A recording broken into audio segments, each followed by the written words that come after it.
Hello friends, welcome on my YouTube channel psychology world. और आज की इस वीडियो में हम बात करने वाले हैं 15 जून के फर्स्ट पेपर के बारे में। फर्स्ट शिफ्ट जो कि साइकोलॉजी का पेपर था।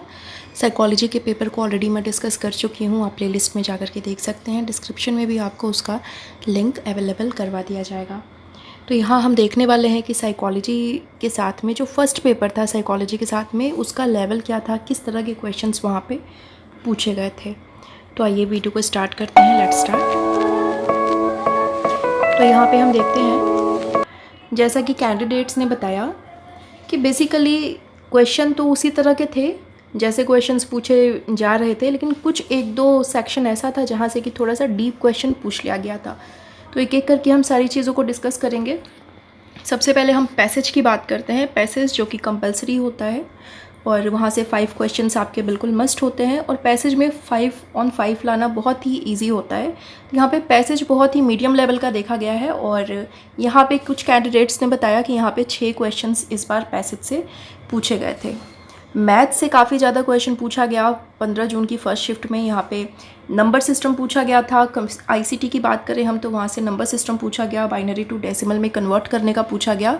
और एक मालवेयर से भी क्वेश्चन आया हुआ था। एग्जैक्टली क्या है वो तो पेपर आउट होने के बाद ही फिर हमें पता लगेगा। मैं कोशिश करूँगी कि पेपर जब आ जाएगा वेबसाइट के ऊपर में तो फिर मैं एक एक शिफ्ट की फर्स्ट पेपर की के पेपर को मैं अपडेट करूँ आंसर की के साथ में। और इसके बाद में मैथ सेक्शन की बात करें, मैथमेटिकल रीजनिंग की बात करें तो काफ़ी सारे क्वेश्चंस थे। प्रॉफिट लॉस से क्वेश्चंस थे, 3 से 4 क्वेश्चंस पूछे गए। रेशियो पूछा गया है, पोर्शन पूछा गया है, एवरेज से भी एक क्वेश्चन पूछा गया, डायरेक्शन से क्वेश्चन पूछा गया है। तो डायरेक्शन वाला क्वेश्चन तो आपका मैथमेटिकल रीजनिंग में ही आ गया। इसके बाद में टाइम एंड डिस्टेंस, तो यहाँ पे डिस्टेंस से भी आपका क्वेश्चन आ रखा हुआ है।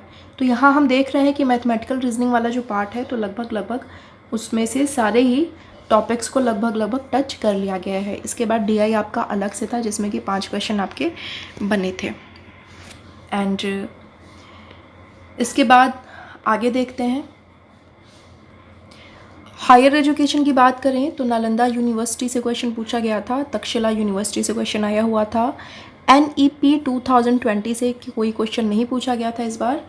एंड हायर में हम बात करें तो कुछ शिक्षा नीति एजुकेशन कमीशन जो बने हुए हैं पहले, वहाँ से क्वेश्चनिंग हुई थी। और बुक के बारे में भी पूछा गया था, किसी बुक का नाम दिया हुआ था और उसके राइटर के बारे में, राइटर या फिर ऑथर नेम को यहाँ पे पूछा गया था। तो हायर से भी 4 से 5 क्वेश्चन यहाँ पे देखे गए हैं। एजुकेशन कमीशन भी पूछा गया था। तो मतलब हायर से भी ठीक ठाक क्वेश्चन आपसे पूछ लिए गए थे।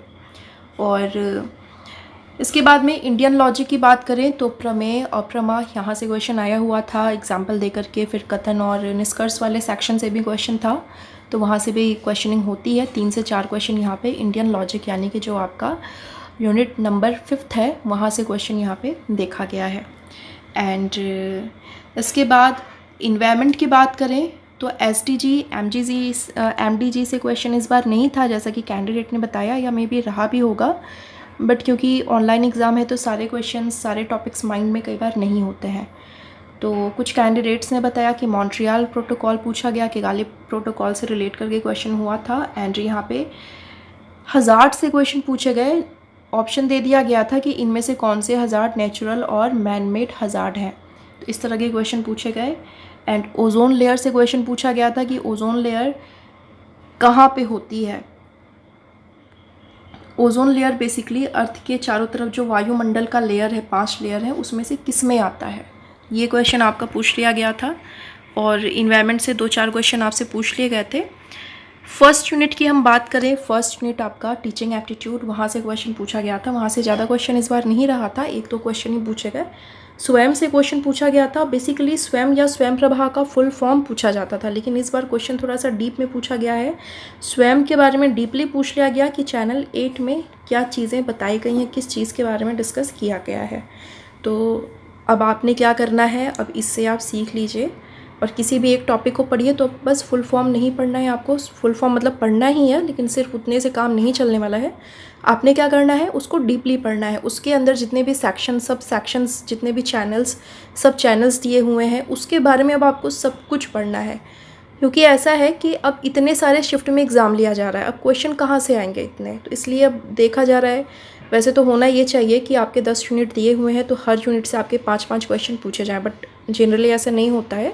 इतने सारे शिफ्ट हैं, किसी शिफ्ट में ज़्यादा क्वेश्चन, किसी यूनिट से किसी में कम क्वेश्चंस पूछे जा रहे हैं। जैसे हम देख रहे हैं कि 15 जून के फर्स्ट शिफ्ट जो कि साइकोलॉजी के साथ था, मैथ से काफ़ी क्वेश्चन पूछे गए, हायर एजुकेशन से भी ठीक ठाक क्वेश्चन पूछे गए, रिसर्च से भी काफ़ी क्वेश्चंस पूछे गए थे। यहाँ कोर्टेज से क्वेश्चन पूछा गया था, रिग्रेशन से क्वेश्चन पूछा गया था।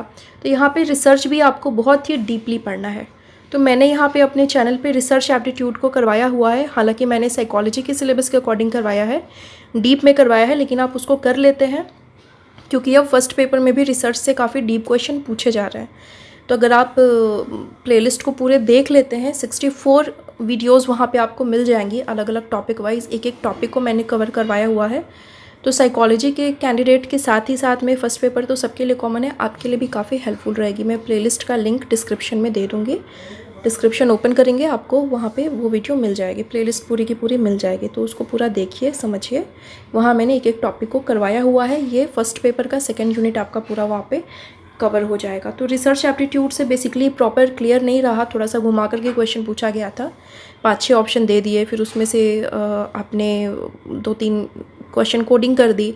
ABC है, ACD है, ADF है, क्या है, तो उस तरह से क्वेश्चनिंग यहाँ पे करी गई थी। तो रिसर्च से यहाँ पे 5 से 6 क्वेश्चनिंग यहाँ पे हुई है। और बेसिकली ICT से 1 से 2 क्वेश्चन पूछा गया है यहाँ पे। एंड रिसर्च की हमने बात कर ली, कम्युनिकेशन की हमने बात कर ली। एंड कम्युनिकेशन चैप्टर से भी क्वेश्चनिंग हुई थी। कम्युनिकेशन से भी 1 से 2 क्वेश्चन पूछे गए। टाइप से क्वेश्चन यहाँ पे पूछा गया है। पैसेज की भी बात हमने कर ली। पैसेज से इस बार 6 क्वेश्चन आए थे। पैसेज की प्रैक्टिस अच्छे से कर लीजिए तो आप मतलब 5 आउट ऑफ 5 आराम से ला सकते हैं, कोई प्रॉब्लम नहीं है। मैथमेटिकल रीजनिंग से भी क्वेश्चन हुआ है, अच्छे खासे 6 से 7 क्वेश्चन पूछे गए। DI फिर है। एंड इसके बाद में 5th यूनिट की बात करें, इंडियन लॉजिक जो है, इंडियन लॉजिकल रीजनिंग, वहाँ से भी 3 से 4 क्वेश्चन देखे गए। एंड इसके बाद में DI से भी क्वेश्चन हुआ आपका। इसके बाद 8th यूनिट आपका है ICT का। ICT से भी 1 से 2 क्वेश्चन आपके पूछे गए हैं। एंड यूनिट 9th जो है इन्वायरमेंटल, वहाँ से भी आपके 3 से 4 क्वेश्चन आए थे, जिसमें कि 1-2 क्वेश्चन को हमने डिस्कस किया। मॉन्ट्रियल प्रोटोकॉल, किगाली प्रोटोकॉल और ओजोन लेयर के बारे में क्वेश्चनिंग हुई थी। नेचुरल हज़ार्ड के बारे में क्वेश्चनिंग हुई थी। और हायर एजुकेशन से भी आपसे ठीक ठाक क्वेश्चन पूछे गए। तो मतलब अब यहाँ आपने क्या करना है कि हर यूनिट पे आपको फोकस करना है। किसी भी एक यूनिट को आप स्किप नहीं कर सकते। मैथ वीक है, लेकिन थोड़ा सा मैथ पे ध्यान दीजिए, क्योंकि यहाँ पे नेट के लेवल में, मैथ का जो लेवल होता है नेट के एग्ज़ाम में, बहुत ज़्यादा हायर नहीं होता है। थोड़ा सा भी आप ध्यान दे देंगे। अभी जैसे दिसंबर वाले एग्ज़ाम के लिए बहुत अच्छा खासा टाइम है आपके पास में, रोज़ 1 घंटे भी मैथ्स को देंगे तो सारे टॉपिक्स आप कवर कर लेंगे। बहुत डिफ़िकल्ट क्वेश्चन नहीं पूछे जाते, बहुत सिंपल ही क्वेश्चन पूछे जाते हैं। तो मैं तो यही कहूँगी कि फ़र्स्ट पेपर में आप किसी भी यूनिट को स्किप ना करें। नंबर बनाने वाले जो यूनिट्स हैं, आपका फर्स्ट यूनिट है रिसर्च मेथोडोलॉजी यानी सेकेंड यूनिट है, कम्युनिकेशन है और आपका पैसेज है। ये 4 यूनिट तो आपके बिल्कुल नंबर बनाने वाले यूनिट हैं। इसके बाद में इंडियन लॉजिकल रीजनिंग जो है, मैथ्स है, DI हो गया, ये थोड़ा सा डिफ़िकल्ट हो जाता है कुछ बच्चों के लिए, सबके लिए नहीं है। कुछ कैंडिडेट्स के लिए थोड़ा सा डिफ़िकल्ट हो जाता है। इसके बाद में ICT है। ICT के भी आप 3-4 क्वेश्चन, कई बार फुल फॉर्म पूछ लिया जाता है। मालवेयर के बारे में, वायरस के बारे में पूछ लिया जाता है, या फिर किसी ई-कॉमर्स साइट के बारे में पूछ लिया जाता है। तो बेसिकली ICT के क्वेश्चंस भी बहुत डिफ़िकल्ट नहीं होते। थोड़ा सा आप ध्यान दें, उसको भी आप ट्रैक कर सकते हैं, क्योंकि उसमें ICT में कुछ भी घुमा के नहीं पूछा जाता। जो पूछा जाता है आपसे डायरेक्टली, क्लियरली, सीधे सीधे ही पूछा जाता है। इसके बाद में इन्वायरमेंट के जितने टॉपिक्स दिए हुए हैं, सारे टॉपिक्स इंपॉर्टेंट हैं। MDG हो, SDG हो, नेचुरल हज़ार्ड हो, या जो कुछ भी हो, तो सब कुछ आपने ध्यान में रखना है। कई बार मिट्टी, सॉइल से भी रिलेट करके क्वेश्चन पूछ लिया जाता है। कई बार करंट से भी क्वेश्चन करके पूछ लिया जाता है, जैसे कि हाल में भी ये बैठक कहाँ हुई, G20 सम्मेलन कहाँ हुआ, अध्यक्ष कौन है। तो इस तरह की चीज़ों को बिल्कुल, इन्वायरमेंट टॉपिक को तो पूरे अच्छे से कीजिए। 5 क्वेश्चन इवन उसमें होते ही होते हैं। और हायर एजुकेशन भी बहुत डिफ़िकल्ट नहीं है, थोड़ा सा ध्यान लगाएंगे तो वो भी आपका कवर हो जाएगा। तो आज के लिए इतना ही। उम्मीद है वीडियो आपके लिए अच्छी लगी होगी। एक चीज़ और है, अगर इसमें कुछ छूट गया है, इस एनालिसिस में कोई ऐसा टॉपिक है जो छूट गया है, तो आप मुझे कमेंट करके बता सकते हैं, जिससे कि आगामी जो एग्ज़ाम की तैयारी कर रहे हैं जो कैंडिडेट्स, उनके लिए काफ़ी हेल्प हो जाएगा। सो आज के लिए इतना ही। Thank you so much.